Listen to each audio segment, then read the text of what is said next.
하나님 말씀은 사무엘상 25장 32절부터 35절 말씀을 보도록 하겠습니다.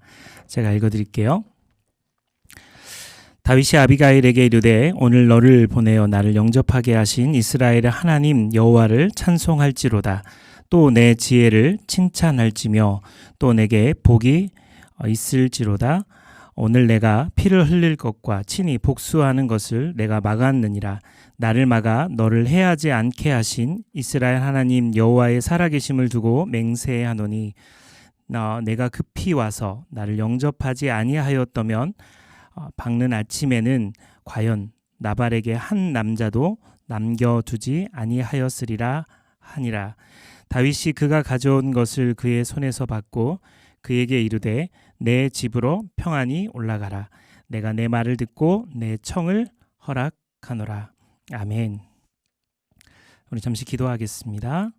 하나님, 우리가 인생을 살면서 만나고 싶지 않은 사람, 만나서 내가 많이 손해를 본 사람들도 있지만 내가 또 그런 사람으로 다른 사람에게 피해를 입히는 경우도 있습니다. 오늘 우리가 어떤 그리스도인으로 살아야 하는지를 묵상하고 생각하도록 도와주시고 직장생활 또 세상에 살아가는 동안 그리고 교회 안에서도 인간관계, 대인관계가 굉장히 어렵고 힘든데 지혜를 주시고 우리가 지혜로운 하나님의 사람들로 온전하게 세워지도록 축복하여 주옵소서.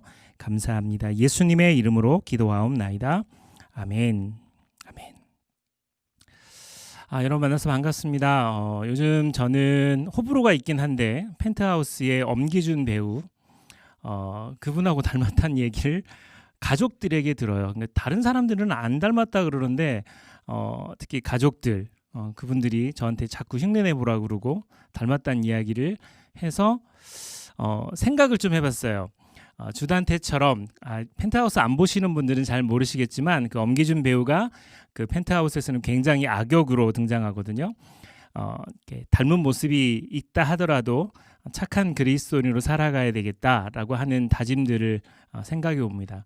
어쩌면 제가 갖고 있는 모습이 그런 스타일이기 때문에 그런 모양으로 사람들에게 비춰지기도 하겠죠. 근데 정말 속에 들어가 있는 것, 행동하는 것, 삶으로 나오는 모든 것들은 우리 안에 착한 일을 시작하신 그리스도를 닮아가는 저와 여러분이 되었으면 좋겠습니다. 저희 부모님도 잘 모르시는 이야기인데 제가 고등학교 때 교회 친구 중에 저하고 절친했던 친구가 있어요. 사이가 중간에 좀 써먹써먹했고 이제 그 친구 이름을 좀 가명으로 영철이라고 하겠습니다. 이제 그 친구가 교회 생활에서 이제 고등부에 올라간 다음에 신앙생활을 좀 제대로 하지 않고 술 좋아하고 담배 피는 친구들 그리고 또 학교 일진들 주먹 쓰고 싸움하는 친구들하고 어울리기 시작했어요. 저는 지금 제 키가 173 정도 되는데 그 당시에 키는 반에서 키 순서대로 한 1번, 2번 정도 하는 키였으니까 굉장히 왜소하고 작은 고등학생이었습니다. 제 친구였던 영철이는 굉장히 등치가 있는 친구였고요. 제가 몇 번 그 친구에 찾아가서 권면했죠. 술 마시면 안 돼, 담배 피면 안 돼, 그런 친구들과 어울리지 말자고 계속 이야기를 했어요. 눈물로 이야기하기도 하고 설득하기도 했습니다. 전혀 듣지 않았습니다. 그런데 제 인생에서도 그리고 그 친구 인생에서도 일어나지 말아야 될 일이 일어났어요.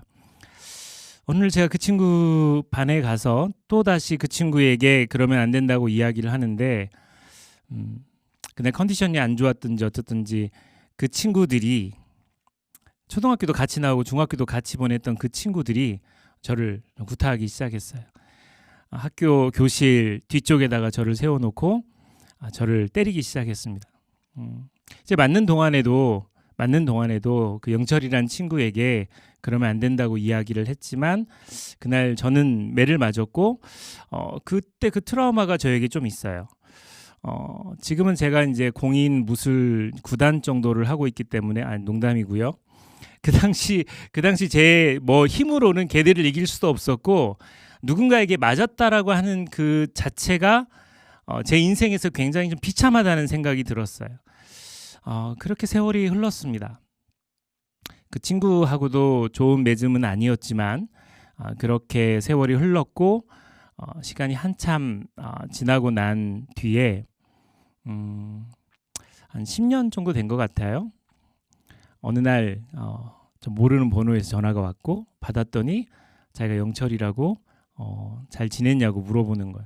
너무 반가웠어요. 그래서 제가 너무 반갑다고 어떻게 지내냐고 물어보고 자기는 지금 군인으로 있다고 그런 얘기를 쭉 하고는 소식을 주거니 받거니 하고 옛날에 과거의 그 아픔 뭐 나쁜 기억보다는 그냥 너무 반가운 친구라는 생각이 들어서 그렇게 반응하고 있는데 그 친구가 갑자기 울기 시작하는 거예요. 그냥 전화기 너머로 수화기 너머로 펑펑 울면서 예전에 내가 너한테 참 못쓸 짓을 한 것을 용서해 달라고 울더라고요. 저는 기억 너머에서 완전히 지웠던 그 어떤 추억이었는데 그 친구에게는 그게 굉장히 힘든 시간이었어요. 그런데 이 친구에게 그 얘기를 듣고 저도 같이 울면서 서로 용서를 하고 용서를 받고 나도 미안하다는 이야기를 하고 그렇게 지냈는데 그 친구가 하는 이야기가 자기가 어제 밤에 집회에 참석해서 부흥회에 참석해서 말씀을 듣는 중에 성령님께서 자기에게 깨닫게 해서 그때 그 일이 떠올랐고 지금은 자기 친구가 주의 종이 됐는데 그게 마음이 너무 아팠다는 거예요. 사람은 하나님이 바꾸시는구나. 사람은 하나님이 역사하셔서 변화시키는구나. 저는 그때 그 일이 제 마음속에도 그 친구에게도 굉장히 큰 사건으로 남아있고 또 그것이 협력하여 선을 이루는 하나님의 역사하심으로 머릿속에 있습니다. 지금도 그 친구하고 잘 지내고 있고요. 오늘 성경에 등장하는 인물은 나발이라고 하는 사람, 또 아비가일, 나발의 아내입니다. 그리고 다윗, 세 명이 주요 인물들입니다.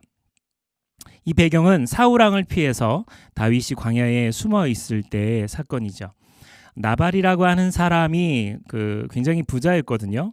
이 사람이 갖고 있는 게 양이 3,000마리, 염소가 1,000마리 정도 됐으니까 거부였어요. 그런데 블레셋이나 도적대들에 의해서 공격을 당하고 피해를 입는 경우가 많은데 다윗이 그 가드 역할을 하면서 그들을 보호해주는 그런 상황이었습니다.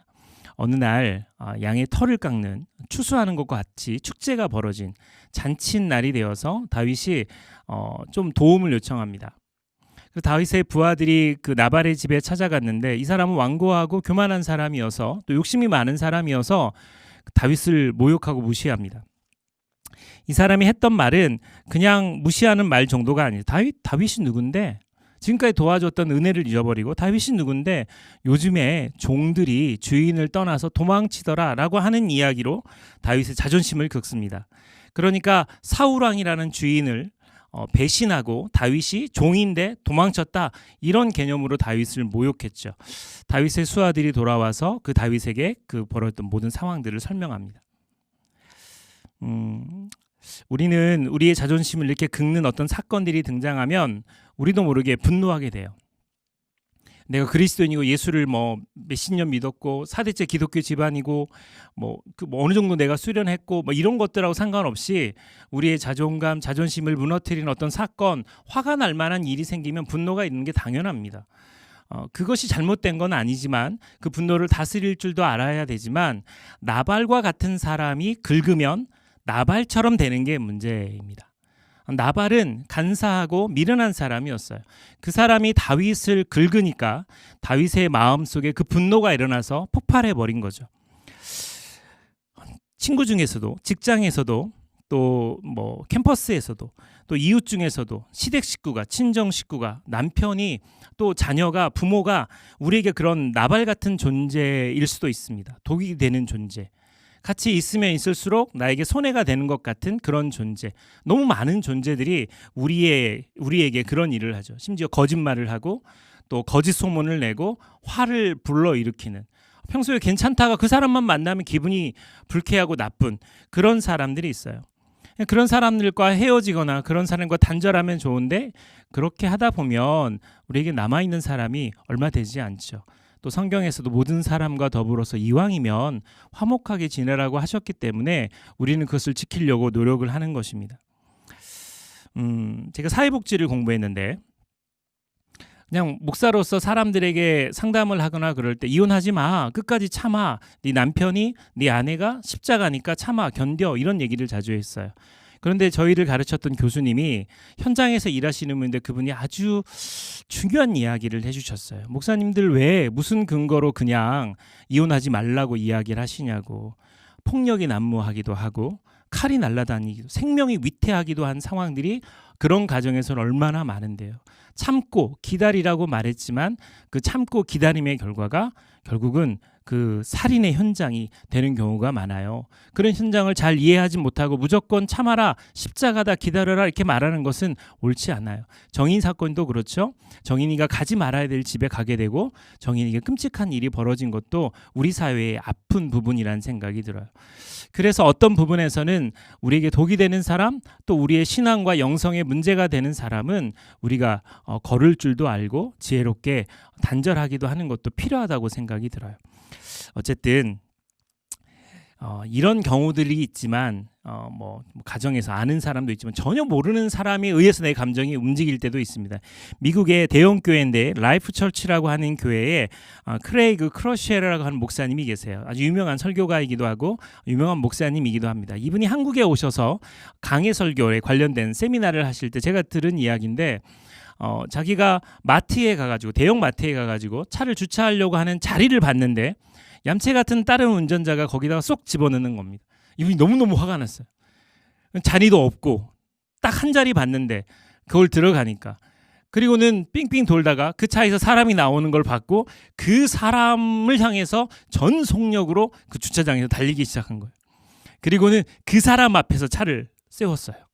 겁을 준 거죠. 나 되게 기분 나빠. 네가 뭔데 내 자리를 빼서 뒤에 타고 있던 그 자녀도 그리고 사모님도 깜짝 놀랐어요. 남편이 그래도 목사님인데 그런 행동을 하는 것 자체가 이해가 안 됐지만 그래도 분이 풀리지 않는 거예요. 차를 파킹을 하고 내렸는데 아까 그렇게 했던 그 사람이 자기 차 앞에 와 있는 거예요. 아니 내가 좋아 너 나하고 한번 부딪혀 싸우자라고 하는 각오로 이 목사님이 내렸어요. 근데 의외의 상황이 벌어졌습니다. 그 내렸던 앞에서 기다리고 있던 그 사람이 이렇게 이야기하는 거예요. 선생님 너무 이렇게 분노를 조절하지 못하시는 것 같은데 제가 선생님에게 권하고 싶은 것은 선생님에게 예수 그리스도가 필요합니다. 선생님 예수 믿으셨으면 좋겠습니다. 그리고는 이야기를 하는데 뒤에 있는 사모님과 자녀가 킥킥거리는 거예요. 거기다가 대고 내가 나 목사다 이렇게 말할 수는 없잖아요. 목사이든 장로님이든 뭐 신앙생활을 오래 했든 상관하지 않고 사실 사소하지만 우리 안에 분노를 일으키는 사건 사고들은 끊임없이 많이 있는 거죠. 나발이 다윗에게 그런 존재였어. 그래서 그를 긁었을 때 다윗이 다윗 같지 않은 행동으로 나온 거죠. 그때 현숙한 여인이었던 이 아비가일이라고 하는 이 여성이 나발이 다윗의 부하들에게 무례하게 행동했던 것을 듣고 반응합니다. 빵, 포도주, 또 양고기, 볶음곡식, 건포도, 무화과 등을 아주 신속하게 준비해서 다윗의 진영으로 찾아갑니다. 마침 그 중간 정도에 만났는데 다윗은 무장한 사람 400명을 거느리고 나발의 집안을 초토화시키려고 오고 있는 거예요. 근데 그 아비가일이 다윗에게 25번이나 오늘 등장하는 사무엘상 25장에 25번이나 다윗을 내 주라고 이야기하면서 존칭합니다. 그리고 자기는 6번이나 그냥 그 여종 이렇게 표현하면서 자기를 낮춥니다. 이게 쉬운 게 아니에요. 그럼에도 불구하고 하나님께서 자기를 당신에게 보냈다라고 이야기하면서 당신의 잘못이 아니다. 당신이 지금 분노한 것도 당신의 잘못이 아니다. 내 남편이 너무 무례한 사람이고 온전치 못한 사람이다라는 이야기를 설명해 주면서 설명합니다. 사무엘상 25장 25절 이 말씀을 읽어드릴게요. 원하옵나니 내 주는 이 불량한 사람 나발을 개의치 마옵소서. 그의 이름이 그에게 적당하니 그의 이름이 나발이라. 그는 미련한 자니이다. 여종은 내 주께서 보내신 소년들을 보지 못하였나이다 라고 이야기합니다. 다윗은 지금 정상이 아닙니다. 다윗은 괴물이 되기 직전까지 갔어요. 근데 여러분 이 25장 오늘 읽었던 25장 이 앞장에는 어떤 이야기가 등장하냐면 자기를 죽이려고 했던 미친 왕 사울을 만납니다. 근데 사울을 죽이지 않고 해하지 않고 그 칼을 가지고 사울의 옷자락을 찢어서 사울을 살려주는 관대한 다윗을 보게 됩니다. 그런데 24장과 25장 사이에 다윗의 태도가 너무너무 다른 거예요. 자기를 죽이려고 했던 사울조차도 용서했던, 그가 하나님께 기름받은 하나님의 사람이기 때문에 그를 해하지 않았던 다윗인데, 지금 다윗은 괴물이 된 거예요. 그냥 다 죽이고 싶은 마음에. 그래서 제가 그냥 읽어드릴게요. 13절에는 각기 칼을 차라. 칼을 차매 자기 칼을 차고, 다윗이 사울에게는 관대했던 그 칼을 차고 나발의 집안을 초토화시키려고 오는 것이죠. 나발 옆에 있으면 나발처럼 됩니다.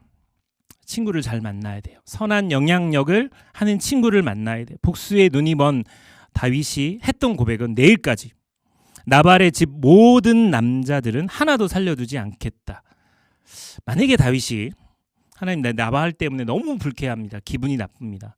저를 노예 취급했고 종 취급했어요. 제가 지금까지 나발에게 했던 모든 행동들은 그에게 잊혀졌습니다. 그는 은혜를 모르는 자입니다. 제가 그에게 어떻게 하면 좋겠습니까?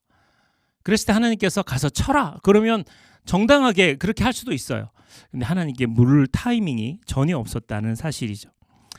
화가 많이 나고 그 화가 난 마음을 가지고 달려간 그 다윗은 하나님 마음에 합한 다윗이 아닙니다. 다윗은 우리가 알던 다윗이 아니에요. 지나간 일이지만 그 영철이란 친구가 저에게 전화로 용서를 구하는 것, 한 30년이 지났음에도 불구하고 그 친구가 저한테 전화를 해서 미안하다고 사과하고 눈물로 이야기할 때, 제가 그때 가졌던 그 마음이 있어요. 그렇게 펑펑 울면서 제가 느꼈던 마음들이 있어요. 하나님은 사람이 변화하는 것을 기뻐하시고 좋아하십니다. 목회를 하면서도 가장 기쁜 순간은 변화되지 않을 것 같은 사람들이 변화되는 것, 그걸 보는 것이 목회의 기쁨 아닐까 생각이 들어요. 다시 이 여성에게 돌아가서 보겠습니다. 26절 말씀에 내 주여,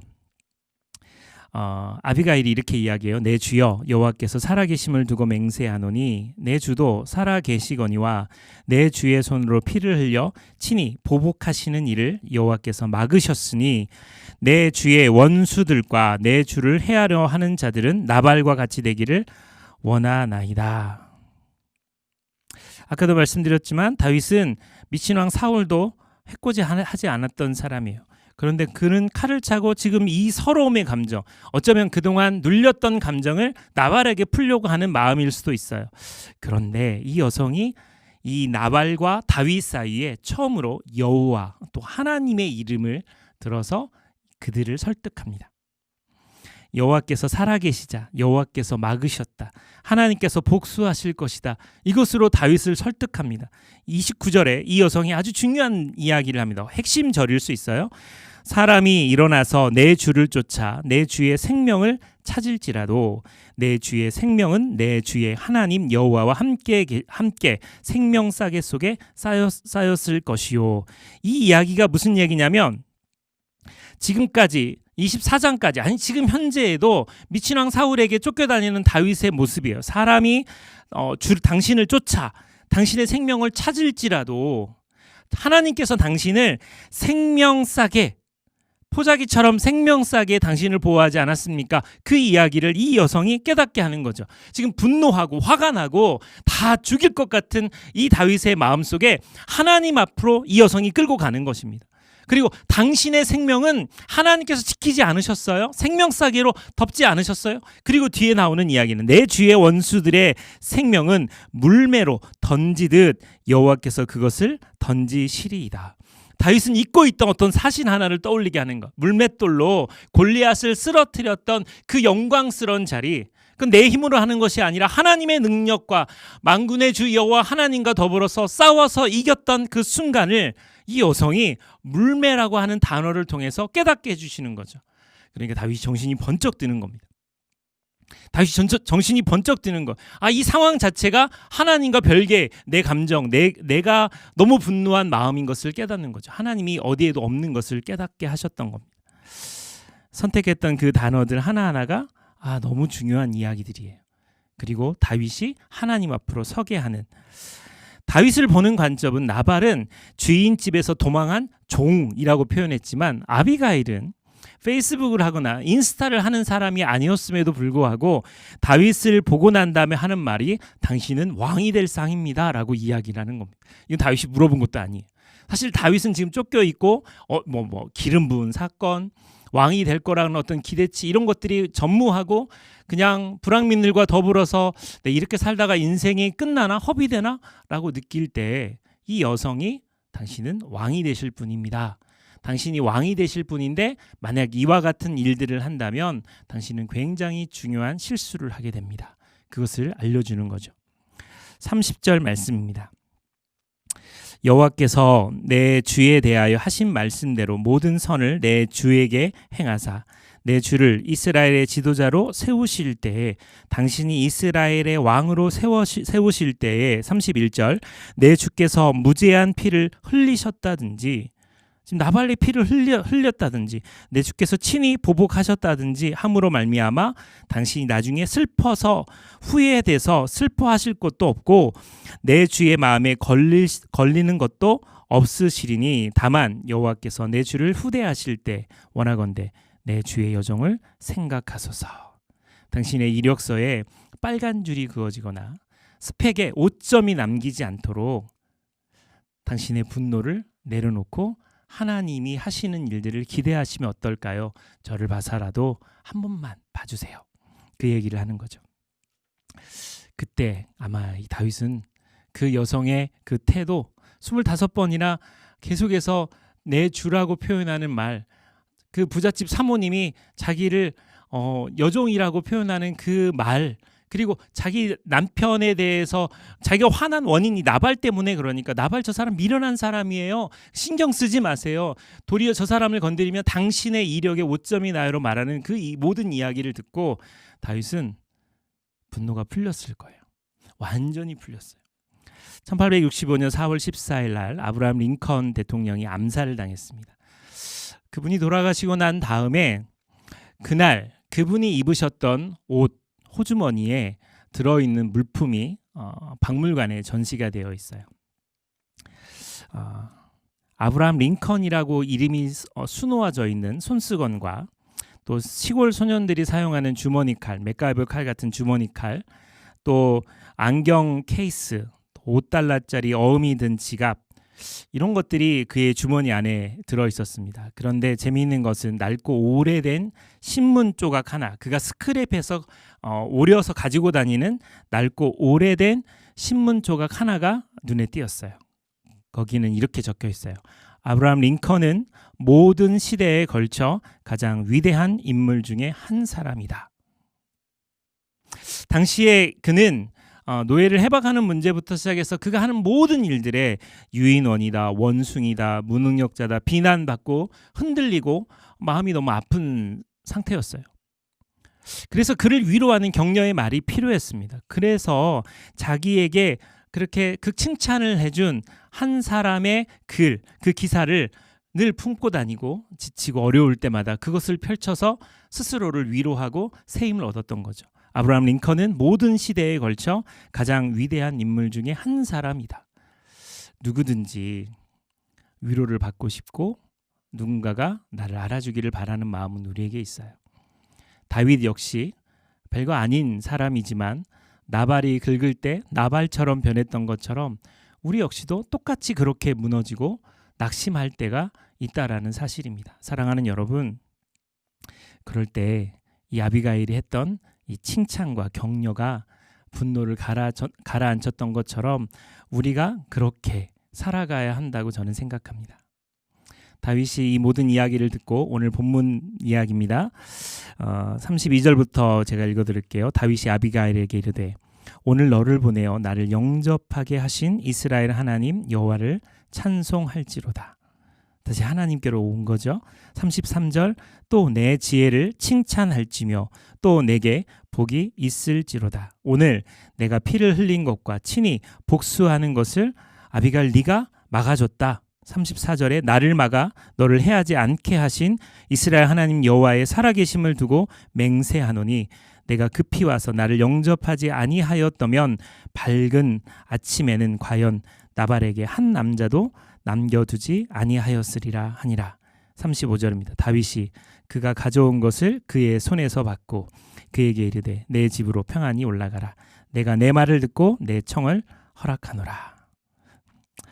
다윗이 다윗으로 돌아왔습니다.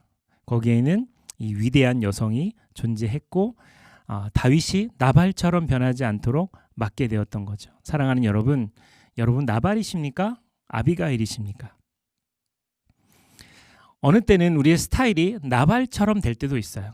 깐족거리고 긁어내리고 그리고 다른 사람의 자존심을 건들고 그게 사실 예수를 믿지만 여전히 우리에게 남아있는 부족한 부분일 수 있어요. 나발처럼 거짓말을 하기도 하고 나발처럼 비아냥거리기도 합니다. 다른 사람이 없을 때 그 자리에서 다른 사람의 흠을 찾거나 또 비난하는 경우도 있어요. 예수 믿지만 그렇습니다. 교회 안에 있으면서도 우리는 그런 삶을 살 때가 많아요. 근데 아비가일은 그런 사람들, 분노하고 이성을 잃은 사람들, 신앙이 무너진 사람을 하나님 앞으로 다시 데려오는 지혜로운 사람이었어요. 저와 여러분이 아비가일 같은 사람이 되는 게 중요하지 않을까요? 말씀을 맺겠습니다. 좀 요즘 재밌게 보는 방송 프로가 있어요. 싱 어게인이라고 하는 오디션 프로입니다. 유명하지 않은 무명한 어떤 그 가수들이 자기 순서에 나와서 경영을 하는 프로입니다. 거기에 제가 제일 좋아하는, 저도 팬이 돼서 그분을 참 좋아하는 30호 이승윤 형제, 이승윤 씨.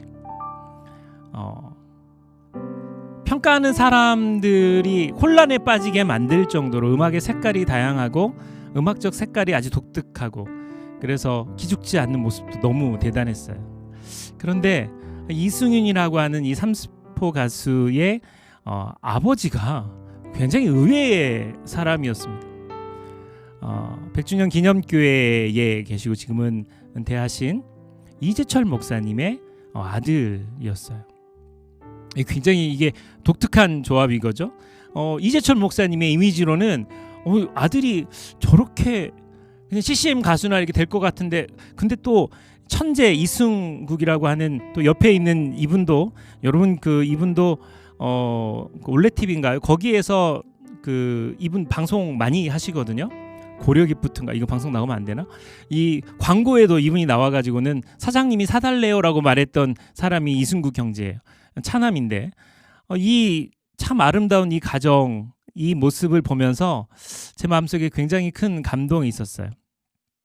야 이재철 목사님 참 훌륭하시다. 그리고 너무 멋있다.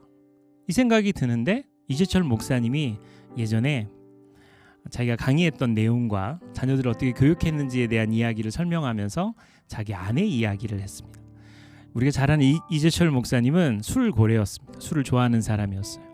전혀 그렇게 안 보이는데 유기성 목사님도 예전에 방황을 많이 하셨던 분이세요. 본인 스스로도 인정하고 이야기하는. 근데 이재철 목사님은 그렇게 술을 좋아하시고, 그리고 술을 먹으면 자기 성악을 한 자기 아내를 이렇게 드러내고 싶어가지고 술자리에 불러가지고는 노래를 시키는 거예요. 근데도 사모님은 그때 이제 신학을 하실 때가 아닌 직장 생활 하실 때니까, 이분은 이제 교회를 나가지만 교회를 잘 안 나가는 그냥 넌 크리스찬으로 살아가고 있는데, 인상 한번 쓰지 않고 부르는 자리에 와서 노래를 불러주고 분위기를 띄워주는 천사 같은 그런 아내를 두었다고 고백합니다. 술 먹고 난 다음에 집에 들어가면 아무리 안주를 많이 먹어도 꼭 밥을 먹어야지 잠이 드셔야 된대요. 그러면 새벽 1시든 2시든 초인종을 눌러서 집안 식구들 다 깨우고 아내 보고 밥을 하라 그러고 그 밥을 드시고 주무셨다고 해요. 이재철 목사님한테는 그런 모습이 있었던 게 상상이 안 되지만, 어느 날 또 술을 많이 먹고 새벽 1시나 돼서 터벅터벅 집으로 돌아가는데, 하필 그날 아파트 열쇠가 자기 주머니에 있어 만지작거리더래요. 그래서 현관문에서 사람들을 깨우지 않고, 가족을 깨우지 않고 문을 열고 들어가서 어두워진 그 거실을 지나서 자기 방에 갔더니 자기 아내가 무슨 노트 같은 거를 앞에 두고 거기에 이제 엎드려서 잠이 들어 있는 거예요. 진짜 노트가 뭐지? 근데 노트에 얼룩이 져 있고, 이 노트가 뭐지 하고는 그거를 봤는데 아내의 일기장이었어요. 근데 그 아내의 일기장이 너무 충격적인 내용들이었습니다. 천사 같은 아내, 내가 원하는 거 다 해주는 그런 아내인데 그 아내가 쓴 일기장에 이렇게 되어 있습니다. 제가 읽어드릴게요. 나는 오늘 또 버스를 타고 수유리 너머로 갔다. 사모님이 그렇게 가신 거예요. 시골길을 하염없이 걸으면서 어김없이 죽음을 생각했다. 약을 먹고 죽을까? 손목을 긋고 죽을까? 그러나 그것은 내가 취할 길이 아님을 더 확인하고 돌아왔다. 나를 살리기 위해 십자가에 돌아가신 주님께서 주님의 뜻을 위해 내게 주신 남편이기에 나는 사랑해야만 한다. 나는 할 수 없지만 주님께서 사랑하라 명령하심으로 나는 사랑해야 한다. 주님, 도와주세요. 나의 약함을 주님이 잘 아시잖아요.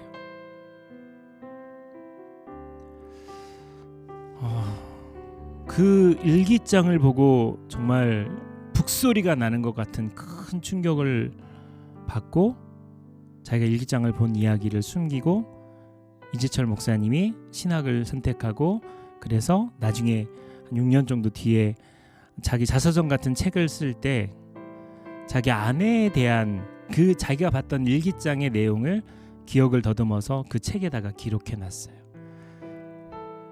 천사 같은 아내, 만족하고 사는 줄 알았는데 매일매일 죽음을 생각하는 비련의 여인이었고 사랑받지 못하는 아내였고 자살자였다는 사실이 마음이 아팠던 거죠.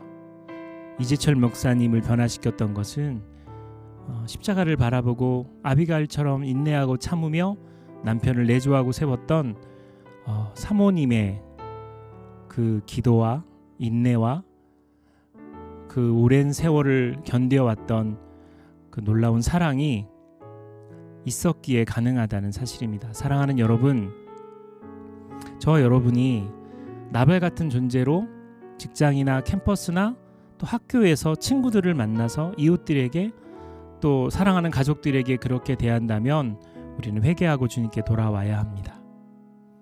우리는 아비가일처럼 서야 합니다. 왜냐하면 아비가일의 모습은 우리 예수님의 모습을 닮았기 때문에 그렇습니다. 하나님과 원수된 우리를 위해 십자가에서 죽으심으로 그분은 하나님과 우리를 친하게 그리고 구원의 길을 연결해 주셨기 때문에 그렇습니다. 저와 여러분이 아비가일 같은 삶을 살았으면 좋겠고요. 그렇게 살 때 우리의 가정이, 우리의 교회가, 우리의 직장이, 캠퍼스가 변화될 줄 믿습니다. 제가 기도하고 모든 걸 마치겠습니다. 하나님 아버지, 왜 우리는 나발처럼 깐족거리는지 모르겠습니다. 나발처럼 시비를 거는지 모르겠습니다. 그런데 우리 안에 쓴뿌리와 상처들이 남아 있어서 우리는 나발처럼 행동할 때가 많아요. 하나님, 이런 우리를 용서하여 주시고 우리를 회복시켜 주시고 우리가 아비가일처럼 다른 사람을 하나님 앞으로 세우는 그런 하나님의 사람들이 다 되도록 인도하여 주옵소서. 다윗이 다시 하나님 마음에 합한 자로 세워졌던 것처럼 우리를 통해서 잃어버린 많은 사람들이, 그리고 예수 믿지 않는 불신 가족들이, 내 주변에 있는 예수 믿지 않는 불신자들이 주님께 돌아오는 놀라운 축복을 더하여 주옵소서. 번개탄을 통하여서 하나님, 우리가 하나님의 말씀을 듣고 예배하고 찬양하며 주님께 나아갑니다. 은혜를 베풀어 주시고 이 번개탄 TV를 통해서 놀라운 믿음의 역사가 온전하게 이루어지도록 축복하여 주옵소서. 주님 사랑합니다. 감사합니다. 예수님의 이름으로 간절히 기도하옵나이다. 아멘. 아멘. 아멘. 여러분 사랑하고 축복합니다. 여러분의 인생에 놀라운 하나님의 은혜가 함께 하시기를 소망합니다. 감사합니다.